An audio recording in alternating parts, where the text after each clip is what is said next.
ปีคดีสองเองไปเศร้าหกเดือนเฟบรี1 วัน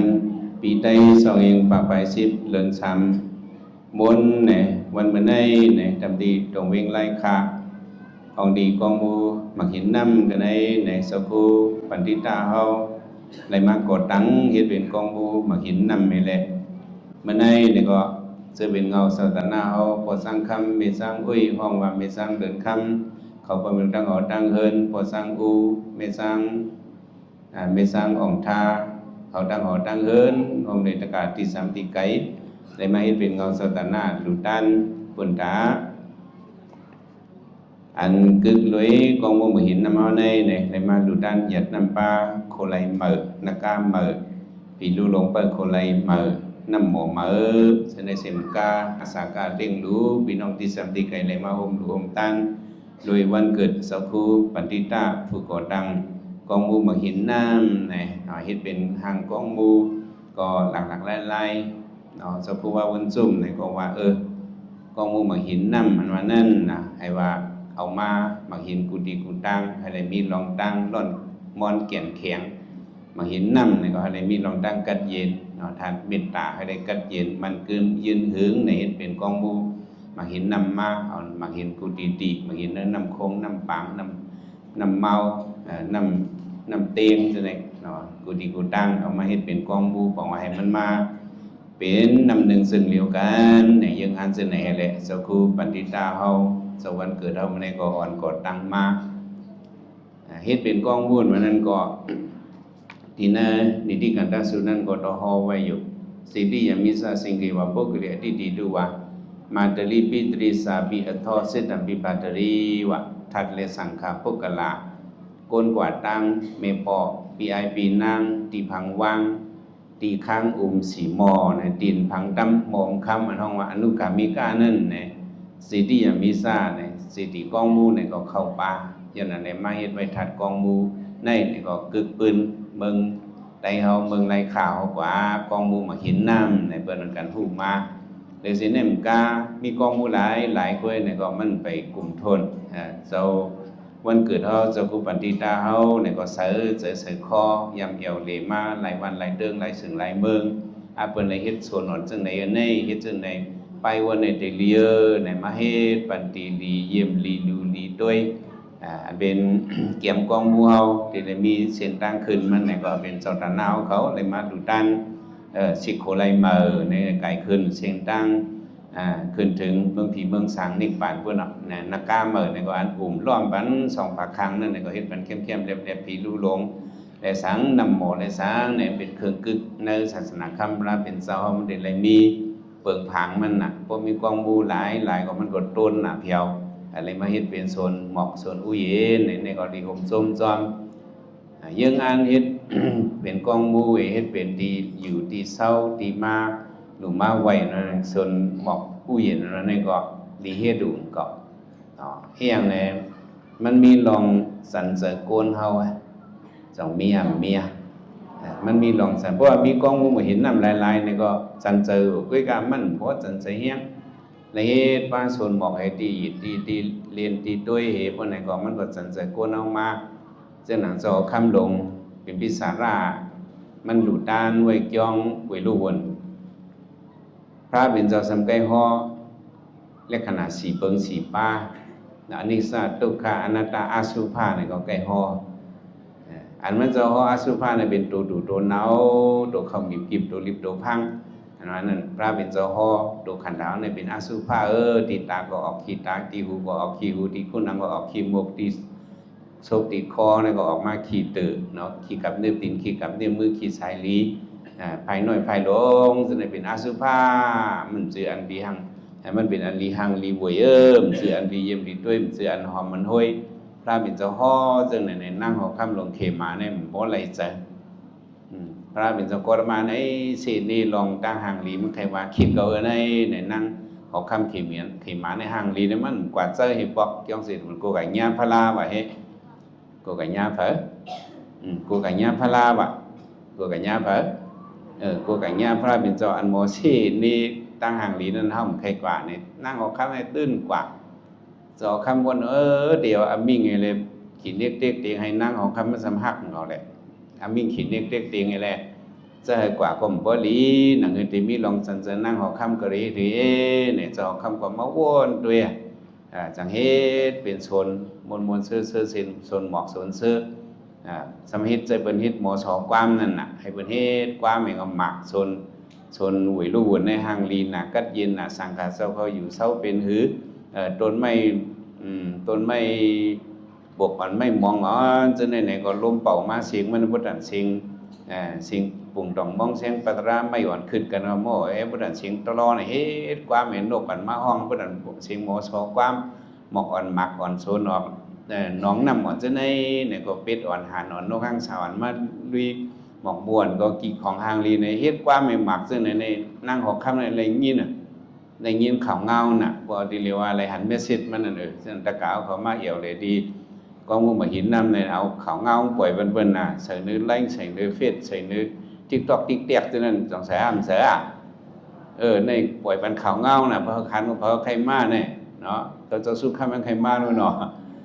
ในพระกหันใครมาเนี่ยมาเลี้ยนมาด้วยก็นั่งขอคำก่อนยื่นเลยก็เด่นลักลมกว่าวันนั้นพระเป็นจอมมีกว่าเนี่ยกว่าเนี่ยกว่าให้ยังใครกหันพระราได้ก็มาใจใครกหันส่วนหมอกส่วนเสื้อวันนี้ตะกาวเขาใครกหันสังก็ใครกหันส่วนหมอกส่วนเสื้อกว่าว่ามันนั่งกว่า พระเป็นเจ้าก็พูดลูกยิงก็นั่งเข็มมาเนี่ยมันจะเป็นปีกใส่ความมือก็เจ้าหนึ่งใน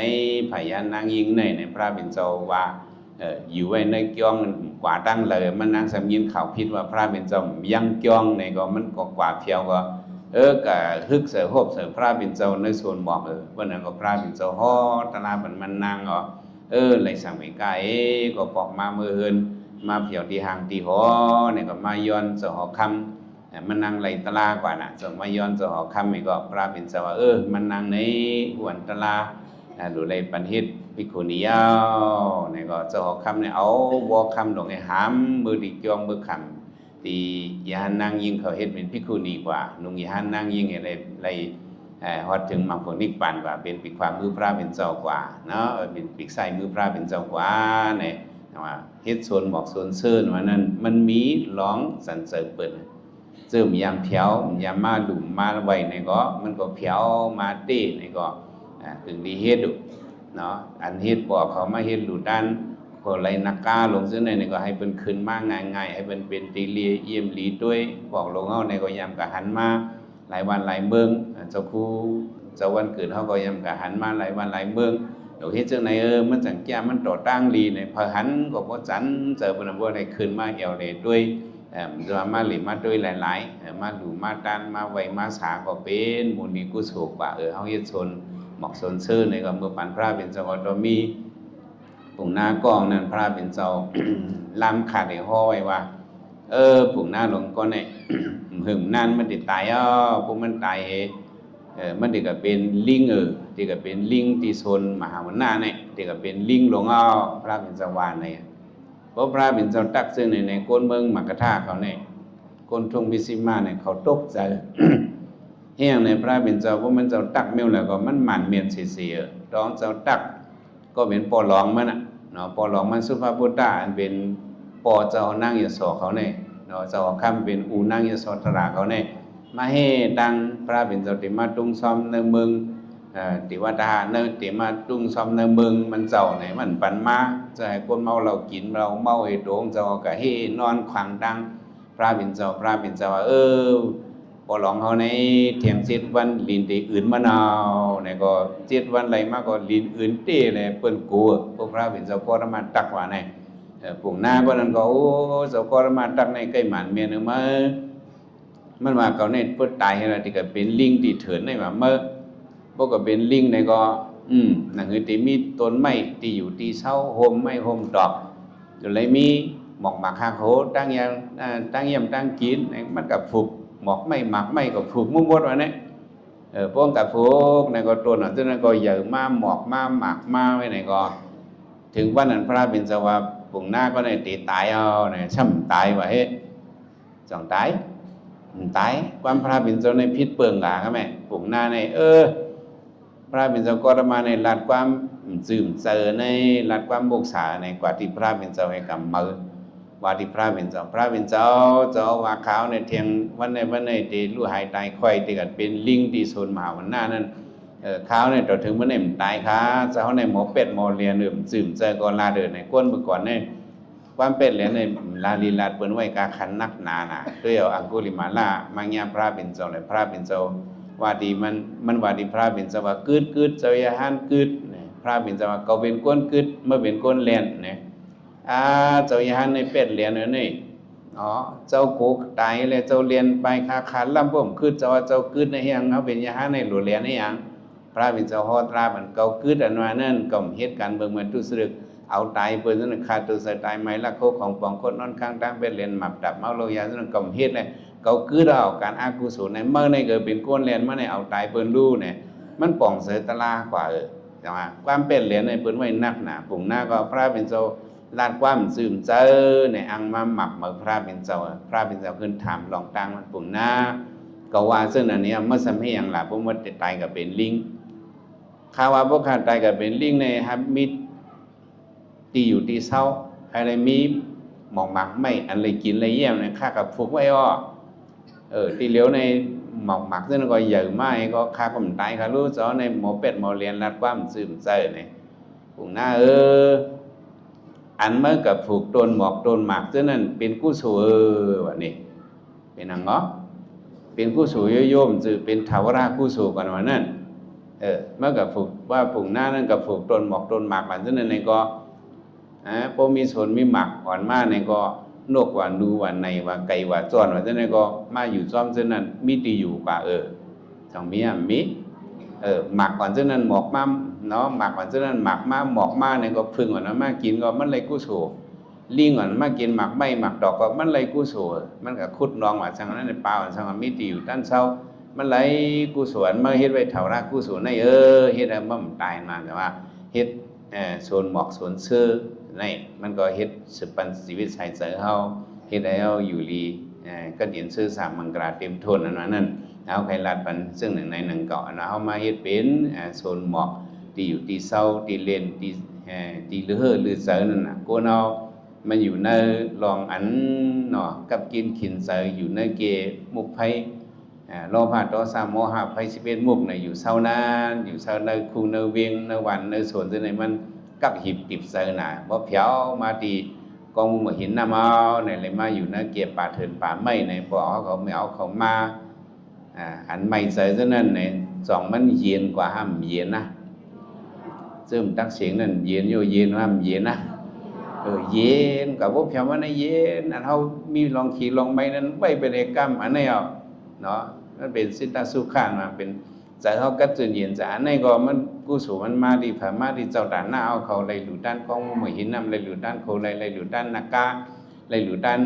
ต้นบอกต้นดอกบอกมาคาโหเลยหลุดด้านมาจนในมันเป็นทางหลักเฮ็ดให้เปิ้นเลยกัดจนเย็นใจนะเพราะเอาเฮ็ดให้เปิ้นกัดจนเย็นใจตัวเจ้าเก่าก็เลยกัดจนเย็นใจเนี่ยเขาหลุดป่องใจเนี่ยกู้สู่อันเจ้าด่านหน้าเขาเลยมาหลุดด้านเหมือนในเลยว่ามันเป็นทาวรากู้สู่เนี่ยเป็นกู้สู่อังก็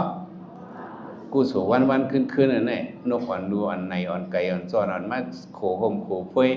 อยู่เตาห่มเปิงเฟยเจ้าในเขาก็เลยอยู่กับมงอ่อนแมงอ่อนหมดอ่อนปวกอ่อนเลยมาอยู่เจ้าในเป็นเตียนรอในชีวิตสายใจพำเลยมาพืชพำเลยมายืนอันไหนมันเป็นกู้สู่ตลอดกู้สู่ทาวรามันเป็นอันไหนเนาะเขาตายกว่าในก็อันปอกแมวเขารู้ไว้กองมาหินน้ำในมันไปกวนไปปั้งเป็นในมาหลุดมาไว้หลายสิบหลายปานโคไลเจ้าในประเด็นมาไตหลายสิบหลายปานในกุศลในเปิ้นยางกำเลยหยิบกำเลยก็กุศลมันนั้นถึงที่เจ้าตาหน้าก็ซึ่งเลยมาห่มหลูห่มด้านซึ่งในตั้งบทตั้งเสียงเอานะเขาเลยเหตุการณ์ลิกุศลนั้นเนาะด้านนั้นสัพพะศาสตรการเพราะเหตุการณ์ลิกุศลในเติมมองซึ่งคือก็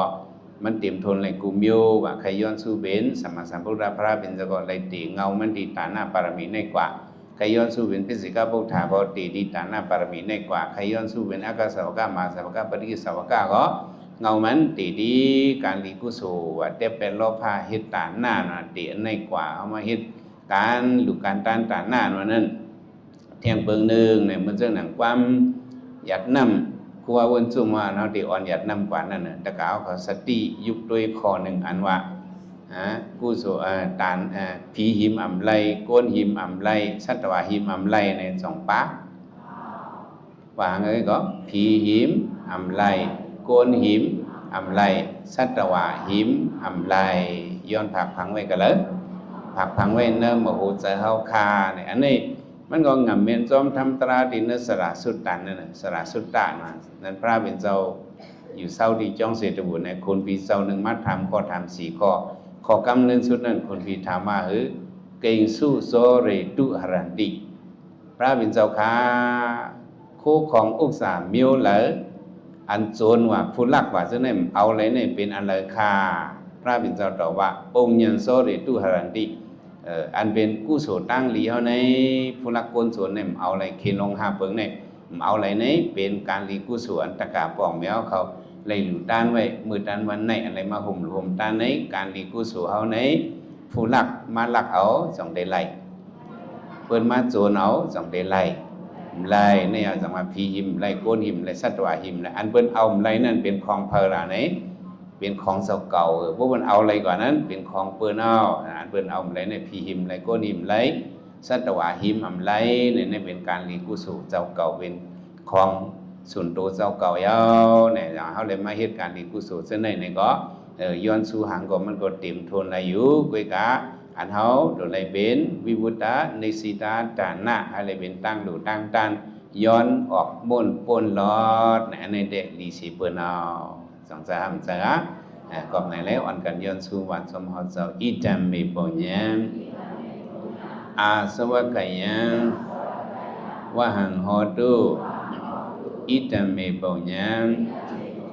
ตั้งหลีเฮาค่ะอันไรมาหลูตันหยัดน้ำเหมือนในอาสวะขยันตามตีอาสวะตลามวยหมดยศเก่งนั่นอาวหังฮอดูเฮาไลอ่อนป้นอ่อนหลอดอ่อนหอดอ่อนถึงมังยันโฟยันนิปันติกัดเย็นสีกัมติขาอองอิสิตัมปฏิดันตุยังคิปะมิวัสมิสันตุสัพเพปุเรนตุสังกปะสันโตปนายโสยสะ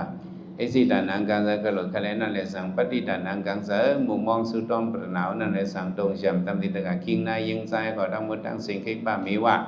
ขันกันพระบสมิสันตุให้เต็มทนตนเจกุปะดันมันสิกรรมโดยตาสัพเพสังกปะ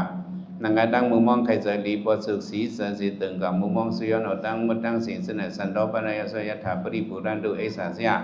การเจอเตอมองสำเร็จเติมตนเลยเบิ่งเลยในก็ให้ได้เตรียมทนมาซึ่งหนังลูกเลินม้วนเตรียมทนนั่นกูเศร้ากูป้ากูก็กูโกนกูคิงกูนายกูยิงกูใจป้าเสียนสวรรค์เกิดเฮาสีกรรมโดยตาเนาะ